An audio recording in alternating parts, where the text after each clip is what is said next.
আমি না আর পারছি না। যদি ক্ষমতা থাকে আমাকে এসে ধর না, আমাকে ধরে নিয়ে যা, তোদের বাপের কত শক্তি আছে দেখছি। টিভিতে ভিডিও পাবলিশ করেছি, আমি ইন্টারভিউ নিয়েছি, আমি রিপোর্টিং করেছি, আমার হাজবেন্ডকে কি করতে নোটিশ পাঠিয়েছেন। শুনলেন বক্তব্য, সাংবাদিক বলছেন আমি আর পারছি না।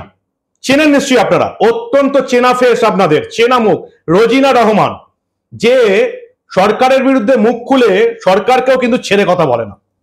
কিন্তু এত কাণ্ডের পর এত মামলা হয়েছে, এত এফআইআর, এত মানহানি, আজকে কেন সে বলছে যে আমি আর পেরে উঠছি না? তার কারণ হচ্ছে মমতার পুলিশ এবার একটা অন্য চাল নিয়েছে। খবর করছে যে তাকে ছেড়ে দিয়ে তার বাড়ির লোক, তার হাজব্যান্ড, তাদেরকে এবার টানাটানি শুরু করেছে। কেন? খুব পরিষ্কার ব্যাপার যে একজন মহিলা, বিবাহিত মহিলা, বাড়িতে যদি ডিস্টার্ব করি, হাজব্যান্ডকে যদি ডিস্টার্ব করি, তাহলে তাকে বাগে আনা যেতে পারে। এর আগেও আপনারা দেখেছেন রোজিনা রহমানের খবর আমি আপনাদের করেছি অনেকবার। কখনো কুণাল ঘোষ মামলা করছে, কখনো দিলীপ ঘোষ মানহানির মামলা করছে, ঘষাঘষি করে রোজিনাকে টার্গেট করছে, অনেক খবর আপনারা দেখেছেন। এবার ব্যাপারটা একদম উল্টে গেল। হাওড়া গ্রামীণ থানা নোটিশ পাঠিয়ে দিল রোজিনা রহমানের হাজব্যান্ড কামাল হাসানকে, যার সঙ্গে তার যে নিউজ, বঙ্গ টিভি বলো বা তার যে খবরগুলো আছে, তার সঙ্গে ত্রিসীমানায় কোনো সম্পর্ক নেই। না আছে তার হাজব্যান্ডের কোনো ফোন নাম্বার, না আছে চ্যানেলের কোনো নাম। কিন্তু তাহলে মমতা বন্দ্যোপাধ্যায়ের পুলিশ খুঁজে খুঁজে তার হাজব্যান্ডকে কেন চিঠি পাঠালো, যার সঙ্গে খবরের ত্রিসীমানায় কোনো যোগাযোগ নেই? ওই যে বললাম, বিবাহিত মহিলা, বাড়িতে যদি ডিস্টার্ব করা যায়, বাড়ির লোককে যদি ভয় পাওয়ানো যায়, তাহলে তাকে বাগে আনা যেতে পারে, একটাই টার্গেট। এই হচ্ছে এই মুহূর্তে এই তৃণমূল দল এবং তাদের তোলামুলি পুলিশের অবস্থা। তবে আজকের কাহিনী আমি আপনাদের বলবো না, একেবারে যার কাছে, যাকে এই ঘটনা ঘটাচ্ছে মমতার পুলিশ অনেকবার, যার এই মুহূর্তে আমরা দেখলেন আর পারছি না বলছে, তার মুখ থেকে শুনবো। কারণ সেই রোজিনা রহমান এবার এসে গেছে একেবারে দা নিউজ বাংলার স্টুডিওতে। আমি তাকে ডেকেছিলাম যে আবার কি হলো, এত মামলার সঙ্গে যে লড়েছে, পুলিশের এত হেনস্থার বিরুদ্ধে যে লড়েছে, সে কেন বলছে আমি আর পেরে উঠছি না? রোজিনা, নিউজ বাংলায় স্বাগত। একদম, অনেকবার আমাদের মুখোমুখি কথা হচ্ছে, তো এবারে কি হলো, কেন আমি শুনছি তোমার মুখ থেকে যে আমি আর পারছি না? মানে পারছি না কি বলতো, আমরা তো আমাদের একটা সফট কর্নার আছে, প্রত্যেকেরই সফট কর্নার আছে। যেমন আমাদের মাননীয় মুখ্যমন্ত্রী মমতা বন্দ্যোপাধ্যায় বলেন না যে অভিষেককে টানছে, অভিষেকের বাচ্চাকে পর্যন্ত ছাড়ছে না, তো আমাকে টানছে, এবার উনার পুলিশ আমার স্বামীকে টানছে, তাহলে উনি কি উত্তর দেবে? উনি তো পুলিশ মন্ত্রী, কি উত্তর দেবে উনি? উনার কাছে উত্তর আছে? আপনি বলেন অভিষেককে টানছে, তার ওয়াইফকে টানছে, তার বাচ্চাকে ছাড়ছে না, তাহলে আপনি তো আমার স্বামীকে ছাড়ছেন না, আপনার পুলিশ নোটিশ পাঠাচ্ছে। কি অভিযোগপত্র, কি মানবতা, খুব হাস্যকর অভিযোগপত্রে। কৌস্তবদার ইন্টারভিউ দিয়েছে, আমি কৌস্তবদার ইন্টারভিউ করেছি, আমি করেছি, সেখানে আমার হাজবেন্ড কোনোভাবে যুক্ত নয়। সেখানে আমাকে কি ওখানে কি কামালকে নোটিশ পাঠিয়ে দিয়েছে, অথচ আমার বঙ্গ টিভির মেল আইডি আছে, সমস্ত কিছু সব দেওয়া আছে। যদি নোটিশ পাঠাতে চাই, রোজিনা রহমান ইজি অ্যাভেলেবেল, সবাই জানে। এত আমার দর্শক, এত সংখ্যক দর্শক, পুলিশের অন্তত সব পুলিশের জানা হয়ে গেছে যা নোটিশ কে। তোমার চ্যানেলের সঙ্গে তোমার হাজবেন্ডের ত্রিসীমানায় কোনো একদম কোনো সম্পর্ক নেই, কোনো লিংক নেই, সে তো একদম টোটালি আলাদা প্রফেশন, আমি টোটালি আলাদা কাজ করি।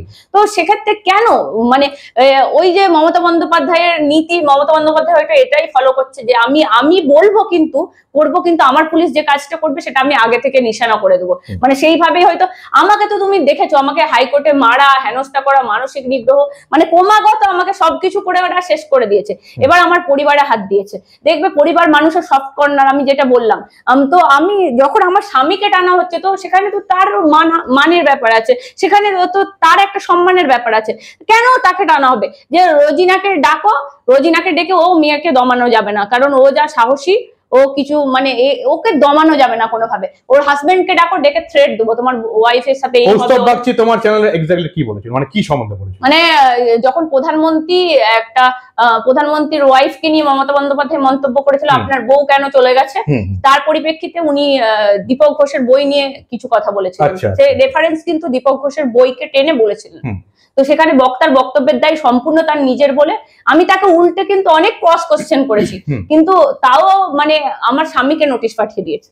ভাবা যায়? দর্শক বন্ধুরা দেখছেন, অবিশ্বাস্য ব্যাপার। কৌস্তব বাগচি রোজিনা রহমানের চ্যানেলে এসে একটা বক্তব্য দিল, একটা প্রশ্নের পাল্টা বক্তব্য, তার জন্য যদি ওর বিরুদ্ধে নোটিশ পাঠাতো তাও নয় মানা গেল। এরকম ঘটনা আমরা, স্বাভাবিক ঘটনা আমরা আমাদের জীবনে যারা ইউটিউবার এখন আমরা কাজ করছি অনেক দেখেছি। ওকে ছাড়িয়ে যার নাম এই ঘটনার সঙ্গে নেই, যে নিউজে নেই, চ্যানেলে নেই, ওর হাজব্যান্ডকে নোটিশ পাঠিয়ে দিল কেন? এবং আজকে আমি দ্য নিউজ বাংলায় শুধুমাত্র রোজিনা রহমানকে নয়, রোজিনার হাজব্যান্ড কামাল হাসানকেও আমরা এনেছি, তিনিও বসে আছেন এখানে, তার কাছ থেকে শুনে নেবো, যেহেতু মাইক একটাই তাই আমাকেই উঠতে হলো। কামাল, তুমি একটা কথা বলো, যে তোমাকে যে মমতার পুলিশ নোটিশ পাঠিয়ে দিল, তো তোমার এই মুহূর্তে কি রিয়াকশন, কি মনে হচ্ছে? তুমিও ত্রিসীমা রানী।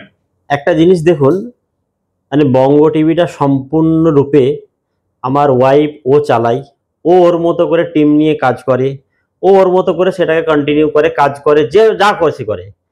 ওই চ্যানেলের সঙ্গে কোনো রকমভাবে আমার সম্পর্ক নেই, না আমি ওর কোনো একটা এমপ্লয় কাজ করছি বা কোনো ডিরেক্টরি পদে কিছুতে আমি নেই, না কোনো অ্যাকাউন্ট কিছু নেই। তো কিভাবে যে ইনভেস্টিগেশন অফিসার বা যে ছিলেন, কিভাবে আমার নামে ওখানে আপনি নোটিশটা করতে পারেন? আইনটা হয়তো আপনি পড়েছেন, দেখেছেন, যা খুশি করুন না কেন, আপনি কি আইনের ভিসে আমাকে আপনি করতে পারলেন? এটা তো আপনাকে উত্তর দিতেই হবে। এটা আমি জনগণের কাছে প্রশ্ন ছুড়ে দিচ্ছি। সে হতে পারে আমরা প্রথম কথা যে কন্টেন্টটা আমাদের ওখানে আমি দেখেছি, তারপরে বঙ্গ টিভিতে যে কন্টেন্টটার উপর বেশ করে একজন ভদ্রলোক পুলিশের কাছে অভিযোগ দিয়েছে, তাতে প্রথম কথা এমন কিছু জিনিস নেই যে চ্যানেলকে কেস দিতে পারে বা নোটিশ দিতে পারে। তারপরেও যদি মনে হয়, এ তো ঘন ঘনই দিচ্ছে আমাদের এই কতদিনের, আমি তো শুনি ওর কাছ থেকে, দেখতে তো পাই আমাদের যতদিনের চ্যানেল তার মধ্যে 10-12টা ওর নামে নোটিশ এসে গেছে অলরেডি। তো সেটা তো আমি জানবোই, আমার মিসেসের নামে আসছে, সেটা আমি জানবো না? তো তারপরেও যদি নোটিশটা দিতে হয় হেড অফ বঙ্গ টিভি বা রোজিনা রহমান, যার নামে দিতে পারে, আমার বঙ্গ টিভির ওখানে মেল আইডি থাকে, এ থাকে, তার নামে দিবে, তার ফ্যামিলিকে কেন দেবে? যদি এই ট্রেন্ডিংটাই চালু হয়, তাহলে তো ওয়েস্ট বেঙ্গল জুড়ে একটা ঝড় উঠবে। আমরা যে সাংবাদিকতা করছে বা যে একটা প্রতিবাদ করছে, যে অন্যায়ের বিরুদ্ধে লড়ছে, আপনি চাইলে তার ফ্যামিলিকে আমি ইনভলভ করব, আপনি চাইলে তার ফ্যামিলিকে ইনভলভ করে আমি সব কর্নারকে হিট করব। তো এটা তো হতে পারে না। এটা তো জনগণ দেখছে, এই বিষয়টা চারিদিকে ছড়িয়ে গেছে। যে ইনভেস্টিগেশন অফিসার আপনি এটা করেছেন, আপনাকে এই আইন দিয়ে বোঝাতে হবে যে কোন আইনের ভিত্তিতে আপনি আমাকে নোটিশটা দিয়েছেন। আমি কামাল হোসেন বলছি, কিসের ভিত্তিতে আপনি আমাকে নোটিশ দিয়েছেন, সেটা আপনাকে কিন্তু আইনের মাধ্যমে আইন এসে দেখিয়ে দিয়ে যেতে হবে। তার জন্য আমরা অপেক্ষায় আছি। ধন্যবাদ কামাল। কামালকে ধন্যবাদ জানাই। শুনলেন আপনারা দর্শক বন্ধুরা, না মানবদা, যেহেতু একদম একটু বলে নি, যেহেতু ওয়াইফ খবর করেছেন, তাকে কোনো রকমই কেস দিয়ে বা কোনো কিছু করে ব্যতিব্যস্ত করানো যাচ্ছে না, ভয় খাওয়ানো যাচ্ছে না। সেই জন্য যেহেতু রিপোর্টার ওয়াইফ খবর করেছে, হাজব্যান্ডকে টেনে আনো, ত্রিসীমানায় কোনো কিছু না থাকলো। হ্যাঁ বলো। হ্যাঁ, আমি যেটা বলতে চাইছিলাম, আমি বলছি যে খবরের সূত্রপাত, সেখানেও কিন্তু প্রধানমন্ত্রী মমতা বন্দ্যোপাধ্যায়কে নিয়ে কিচ্ছু বলেনি, কিন্তু মমতা বন্দ্যোপাধ্যায় তার ওয়াইফকে টেনে এনেছে যে আপনার বউ কেন থাকেনি আপনার সঙ্গে। মানে এদের অভ্যাসটাই হয়ে গেছে, মানে এরা ঘরে যাবে, মানুষের ঘরে ঢুকবে, মানে মমতা বন্দ্যোপাধ্যায় নিজে প্রধানমন্ত্রীর ওয়াইফকে ছাড়ছে না, তো আর আমাদের স্বামীকে তো ধরে টানাটানি করবেই, মানে স্বামীকে যে টানাটানি করছে যেভাবে। কিন্তু আমরা একটা জিনিস, শুধু যদি পলিটিক্যাল কোনো যোগ থাকতো বা কিছু থাকতো তাহলে তুমি ডাকতে পারতে, সে টোটালি আমার ব্যাপারে মানবদা কিছুই থাকে না। আমি এই কাজটাকে ভালোবেসে করি, আমরা এই সরকারের পতন চাই, সেটা আমরা ভালোবেসে চাই, আমাদের পরিবারও চাই কিনা সেটা কি করে আমরা জানবো? আপনারা পরিবারের লোককে নোটিশ করে ভয় দেখিয়ে দমিয়ে দেওয়ার চেষ্টা, এটা কখনোই হবে না, কখনো। এই হচ্ছে এখন আমাদের অবস্থা। রাজ্য সরকারের মুখ্যমন্ত্রী প্রধানমন্ত্রীর সঙ্গে তার বউকে জড়িয়ে কথা বলেন, রাজ্য সরকারের পুলিশ, মমতার পুলিশ ওয়াইফ সাংবাদিক যদি খবর করে, হাজব্যান্ডকে নিয়ে টানাটানি করে। এটা হচ্ছে এখনকার আমাদের রাজ্যের অবস্থা। এটা দেখেও যদি আপনারা কিছু শিক্ষা না নেন, তাহলে আর কিছু বলার নেই। রোজিনা, আর একটা কথায় আসবো, দিলীপ ঘোষ তোমাকে মানহানির নোটিশ পাঠিয়েছে, ঠিক যেমন কুণাল ঘোষ পাঠিয়েছে, দিলীপ ঘোষ পাঠিয়েছে, ঘষে ঘষে তোমাকে টার্গেট না বলছে। কুণাল ঘোষ যখন জব্দ করতে পারলো না আসরে, তখন দিলীপ ঘোষ নামলো। দিলীপ ঘোষের যে একটা ভিডিও, ভাইরাল ভিডিও, সেটা সবাই চালিয়েছে, আমিও শেষে একদম সেই সন্ধ্যেবেলা গিয়ে চালিয়েছিলাম। তো পুলিশের এখন মনে হয় যে রোজিনার থেকে ওই ফুটেজটা পাওয়া যাবে। আর বিশ্বে এত বড় বড় আর্কাইভ, বড় বড় চ্যানেল, ভিডিওটা কি তোমার চ্যানেলে এখনো আছে? আমার চ্যানেলে রয়েছে তো। আচ্ছা, আমার চ্যানেলে রয়েছে। ওরা বলেছে ওই ফুটেজটা আমার থেকে চাই তো ওরা ডাউনলোড করে নেক না। এই হচ্ছে পুলিশের সিস্টেম। এই দিলীপ ঘোষের ভিডিও আপনারা জানেন, প্রত্যেকে দেখিয়েছিল, শুধু ইউটিউবার নয়, মেন স্ট্রিম মিডিয়াতেও দেখানো হয়েছে, আমার ইউটিউবে ছাড়া হয়েছে। এদের প্রত্যেককে লালবাজারের সাইবার ক্রাইম ইউটিউবে নোটিশ দিয়ে সবার ভিডিও উড়িয়ে দিয়েছে।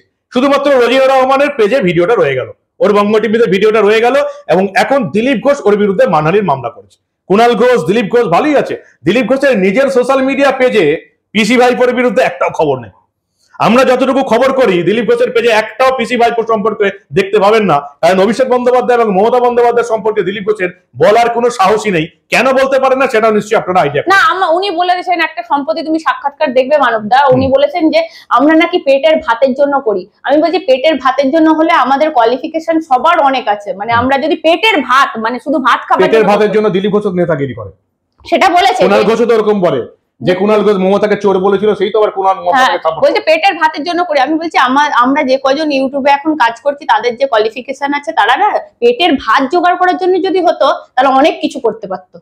তোমাকে একটা শেষ প্রশ্ন করি, আমরাও একদম ইন্টারভিউর শেষ প্রশ্নে এসে গেছি, যেটা জন্য এই প্রতিবেদনটা আরো করা, কারণ তোমাকে হ্যারাসমেন্ট করছে, পুলিশি হ্যারাসমেন্ট, নেতাদের হ্যারাসমেন্ট, এটা আমরা দেখতে অভ্যস্ত হয়ে গেছে, আমাদেরকেও করে তোমাকেও করে, আমাদের একটা একতা আছে, আমরা খবরগুলো করি। একটা কথা বলো তো, এই যে আমি তোমার বাড়িতেও গেছিলাম, এই মুহূর্তে পুলিশ যে এটা করার চেষ্টা করছে, তোমার হাজব্যান্ডকে একটা চাপ দিচ্ছে, বাড়িতে একটা চাপ দিচ্ছে, এই মুহূর্তে যেটা পুলিশ করার চেষ্টা করছে, বাড়ির সিচুয়েশনটা কি সেটা আমি জানতে চাই। বাড়ির সিচুয়েশনটা, মা তো কালকে খুব ভয় পেয়ে গেছিল প্রথমত, যে কেন ওকে টানছে, তোকে নিয়ে এতদিন হচ্ছে মানে আমার সঙ্গে সব হ্যাবিচুয়েট হয়ে গেছে, জানে রোজিনা ঠিক সামলে নেবে, মানে আস্থা এসে গেছে বাড়ির। কিন্তু বাড়ির লোককে যখন টানাটানি হচ্ছে, ধরো আমার তো একটা শ্বশুর বাড়ি বিশাল বড় ফ্যামিলি আছে, তারাও ভাববে তাদের ছেলেকে নিয়ে কেন এই জিনিসটা করছে। তো মানবদা এইটাই আমি বলছি, আমার শ্বশুর বাড়িতে একটা বড় ফ্যামিলি আছে, তাদের মানে তাদের ছেলেকে নিয়ে টানাটানি হচ্ছে, মানে আমাকে নিয়ে যেটা হচ্ছিল আমার শাশুড়ি সবাই খবর নিত, মা এই পর্যন্ত ঠিক ছিল। এবার যখন ওইটা শুরু করেছে তখন একটা জিনিস কি বলতো, এরাও ভেবেছিল যে এদের একটা বিশাল বড় ফ্যামিলি আছে, এদেরকে ভয় পাইয়ে এদেরকে বাড়িতে ঢুকিয়ে দেবো। কিন্তু আমার হাজবেন্ড যেভাবে আমাকে সাপোর্ট করছে, যে না যা হচ্ছে দেখা যাবে, যে আমি তো কিছু এই সম্বন্ধে তো জানি না, তোমার কাজটা কি, তো আমি সম্মান করি, কিন্তু তোমার কাজ সম্বন্ধে আমার কোনো অভিজ্ঞতা নেই, তো তোমার তার জন্য যতটা পাশে থাকতে হয় ততটা পাশে থাকবো, মানে এই ধরনেরই এখন আমার ঘরের সিচুয়েশন। তবে আমার মা খুব ভেঙে পড়েছে যে কেন এই ধরনের জিনিস হচ্ছে। দেখো একটা জিনিস কি বলতো, আমি সংখ্যালঘু সমাজের শুধু মেয়ে নয়, আমি সংখ্যালঘু সমাজের বউ, মানে সংখ্যালঘু পরিবারে আমার বিয়ে হয়েছে, শুধু সংখ্যালঘু পরিবারের মেয়ে নয়, মানে আমার দুদিকেই কিন্তু আমাদের যেভাবে পরিবার বেড়ে উঠেছি, আমরা যেভাবে মানে রক্ষণশীল পরিবার থেকে যারা বেড়ে ওঠে তাদের তো একটা পেছনে ব্যাকগ্রাউন্ড তো থাকে। তো সেই তোমার উপর আক্রমণটা বিশেষ করে আবার শফিকুলের উপরে বেশি হয়, আক্রমণটা কি এই কারণে হচ্ছে যে সংখ্যালঘু মানিয়ে তাকে তৃণমূলের হয়ে বলতে হবে? না, সংখ্যালঘু মানে তারা তৃণমূলের পৈতৃক সম্পত্তি, তারা আর অন্য কিছু বলতে পারবে না, তারা আর বিরোধিতা করতে পারবে না, তারা কিছু করতে পারবে না। মানে সংখ্যালঘু হলেই তোমাকে বিজেপি, মানে তুমি যদি বিজেপির হয়ে বলো বা তুমি যদি সিপিএম এর হয়ে বলো, যারই মানে যেদিকে বলো, যে সিপিএম এর হয়ে প্রশ্ন তুলো বা তৃণমূলের, কেন তোমরা সরকার বিরোধী? আমি বলছি সরকার বিরোধী আমরা থাকবোই, আজও রয়েছি, কালও থাকবো, পরশুদিনও থাকবো। যদি সেটা এখন বিরোধী দলে বিজেপি আছে, আমাদেরকে বিজেপির দালাল বলা হচ্ছে, আমি তোমাকে আগেও বলেছি সিপিএম এর দালাল বলা হবে, কংগ্রেসের দালাল হবে, কিন্তু আলটিমেট মানুষ গিয়ে বুঝবে আমরা মানুষের দালাল ছিলাম, কারণ আমরা মানুষের ভালো চেয়েছিলাম। আর একটা জিনিস কি বলতো, মানে আমি দেখছিলাম সম্প্রতি একটা ইউটিউবে, যেই থেকে আমার সম্বন্ধে খবর হয়েছে যে আমি নাকি বিজেপির পাঁশকুড়া পশ্চিমের প্রার্থী, সেই থেকে আমার উপর মানে এই আক্রমণটা মানে আমার উপর। অসুবিধা কি আছে? তো হুমায়ুন কবির আইপিএস অফিসার ছিল, আইপিএস থেকে অবসর নেওয়ার পর এখন প্রার্থী বিধানসভার বিধায়ক হয়ে গেছে, তুমি যদি প্রার্থী, অসুবিধা কি আছে? না, এইটার জন্য হয়তো পুলিশ আরো মানে নড়ে চড়ে বসেছে, যে এ যদি প্রার্থী হয় বা মানে কি ইম্প্যাক্ট মমতাকে দিতে পারে, বা এই লড়াইয়ের ময়দানে তো তাহলে ইউটিউবাররা সরাসরি নামছে, মানে চোখে চোখ রেখে নামছে, এদের এটা আতঙ্কিত হয়ে গেছে, মানে আতঙ্কিত হয়ে কি করবে, কবের ভিডিও, আজকে মে মাসের ভিডিও, তুমি কালকে আমাকে নোটিশ পাঠাচ্ছ। রোজিনা ধন্যবাদ, তুমি লড়াই চালিয়ে দাও। দর্শকদের বলবো, এইটা হচ্ছে আমাদের এই মুহূর্তে রাজ্যের অবস্থা। পশ্চিমবঙ্গ সরকার, মমতা সরকার বা মমতা তৃণমূল কংগ্রেস এটা একেবারেই চায় না যে মুসলিম শিক্ষিত সমাজটা তাদের বিরোধিতা করুক। তারা চায় যে মুসলিম সমাজ এভাবেই অন্ধকারে তলিয়ে থাকুক, যেভাবে একেবারে এই রাজ্যে মুসলিমদের নিজেদের গদি বজায় রাখার জন্য মমতা তৃণমূল দুষ্কৃতি বানিয়ে দিয়েছে, ঠিক এভাবেই থাকুক, এটাই এরা চায়। সেই জন্য শফিকুল ইসলাম যদি তৃণমূলের বিরুদ্ধে কথা বলে, রোজিনা রহমান যদি তৃণমূলের বিরুদ্ধে কথা বলে, এবং সেখানে যদি মুসলিম শিক্ষিত সমাজ, মুসলিম যুবক যুবতীদের যদি শিক্ষা হয়, সেটা নিয়ে সবচেয়ে বেশি তারা সমস্যায় পড়ে থাকে। সেই জন্য এদের বিরুদ্ধে তৃণমূলের পুলিশ সবচেয়ে বেশি এদিকে হেনস্থা করার চেষ্টা করে থাকে। এই হচ্ছে অবস্থা, দেখছেন তো। কবে আপনারা এই বুঝতে পারবেন যে মমতা বন্দ্যোপাধ্যায় তৃণমূলে কোন ধর্মের মানুষই কিন্তু নিরাপদ নয়, চাকরি পাবেন? আপনারা কি জানেন এই মুসলিম ধর্মের শিক্ষিত মানুষদের বলছি, পরিযায়ী শ্রমিক আসলে কারা? হিন্দুরা যতটা পরিযায়ী শ্রমিক বিভিন্ন রাজ্যে কাজ করতে যায়, এই পশ্চিমবঙ্গ থেকে আমাদের মুসলিম ভাই বোনেদের অধিকাংশ লোক কিন্তু পশ্চিমবঙ্গ ছেড়ে বাইরে কাজ করতে চায়, কারণ পশ্চিমবঙ্গে কাজ নেই। ধর্ম বলে কিছু এসে যায় না, হিন্দু মুসলিম খ্রিস্টান সবাইকে পরিযায়ী শ্রমিক হতে হচ্ছে, তার কারণ এখানে শিল্প নেই। না, আরেকটা জিনিস মানবদা, সব তোমার শেষ করার আগে আমি আরেকটা কথা বলতে চাই, যে যে মমতা বন্দ্যোপাধ্যায় একটা সম্প্রদায়কে দুধেল গাই নাম কে দিয়েছে? বিজেপি দিয়েছে? সেটা মমতা বন্দ্যোপাধ্যায় দুধেল গাই বলেছে। দেগে দেওয়ার পরেও তারা যদি মমতা বন্দ্যোপাধ্যায়ের এরকম নির্লজ্জ ভাবে চটি চাটতে পারে, মানে তার থেকে আর আমি মনে করি না। আর এখন কিন্তু আমাদের সংখ্যালঘু সমাজ জাগছে, বিভিন্ন আইনজীবী, কালকে সংখ্যালঘু সমাজের বিভিন্ন আইনজীবীরা বলেছে, রোজিনা তুমি কবে আমতায় আসবে, আমরা তোমার সাথে আছি। তারা আমাকে অলরেডি ফোন করতে শুরু করেছে। মানে তারা কিন্তু ভাবছে না, এরা মমতা বন্দ্যোপাধ্যায় আমাদেরকে বোমা বানানোর কারিগর করে রাখতে চাইছে। রোজিনারা ঠিক বুঝতে পেরেছে, রোজিনারা ঠিক পথে চলছে, আমরাও রোজিনার পথ মানে অগ্রসর হব রোজিনার পথে। আমি দায়িত্ব নিয়ে বলছি, একদম 26-এর ভোটের আগে শিক্ষিত মুসলিম এই রোজিনার কথাই শুনবে। আর যাদেরকে আপনি বোম বানানোর কারিগর তৈরি করেছেন, তাদেরকে ওই ভোটের কাজ পর্যন্তই লাগাবেন। তাদের আলটিমেট ভবিষ্যৎ তারা দেখবে অন্ধকার। তারা হয় জেলের মধ্যে কাটাবে, দীর্ঘদিন ধরে বেল পাবে না, তাদের ওই জেলের অন্দরেই রয়ে যাবে। কিন্তু শিক্ষিত সমাজ যদি রোজিনা আর শফিকুলের পথে যায়, আমি মনে করি তারা অনেকটাই জীবনের সঠিক আলো যেটা আমরা দেখতে পাচ্ছি এই মুহূর্তে, সেটা তারা দেখতে পাবে। ধন্যবাদ রোজিনা। দেখলেন দর্শক বন্ধুরা, এই হচ্ছে আমাদের রাজ্যের এই মুহূর্তের কিন্তু অবস্থা। এখন এটা দেখে আপনারা কতটা আপনাদের চৈতন্য হবে সেটার জন্য অপেক্ষা। দেখতে থাকুন দা নিউজ বাংলা। আমরা আবার বাংলায় ঘটে যাওয়া এই ধরনের অনেক ঘটনাই চেপে রাখতে দেব না।